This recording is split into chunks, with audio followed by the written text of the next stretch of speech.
ஓசூர் அருகே அனுமதியின்றி தங்கியிருந்த பங்களாதேசத்தை சேர்ந்த ஒரே குடும்பத்தை சேர்ந்த 4 பேர் கைது.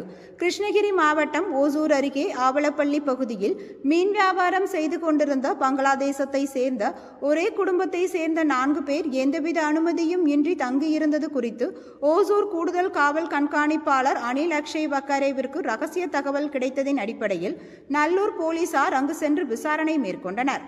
விசாரணையில் பாசர் முல்லா 46 வயது, அவரது மனைவி ரத்னா பேகம் 41 வயது, இவர்களது மகன் அலிஜடார் முல்லா 19 வயது, மேலும் அவரது உறவினர் ஜமுகானம் 25 வயது உள்ளிட்ட 4 பேரும் தங்கியிருந்ததும் இந்தியாவில் சட்டவிரோதமாக குடியேறியதும் தெரியவந்தது. அவர்களிடம் விசாரணை மேற்கொண்ட போது கடந்த 2003ஆம் ஆண்டு பங்களாதேசத்தில் இருந்து கல்கத்தாவிற்கு வந்ததாகவும் அங்கிருந்து மும்பை, பெங்களூர் உள்ளிட்ட இந்தியாவின் பல்வேறு பகுதிகளில் குடியேறி பின்னர் ஓசூர் பகுதியில் குடும்பத்துடன் கடந்த 7 ஆண்டுகளாக தங்கியிருந்து மீன் வியாபாரம் செய்து வந்தனர் என்பது விசாரணையில் தெரியவந்தது.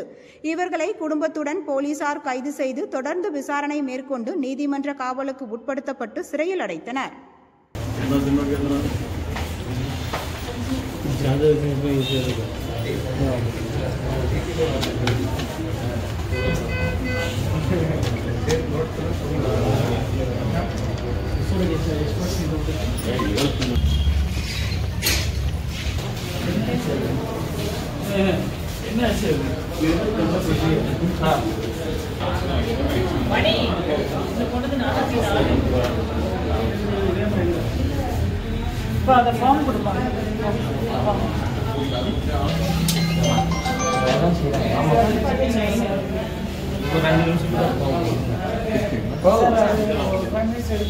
இருப்பா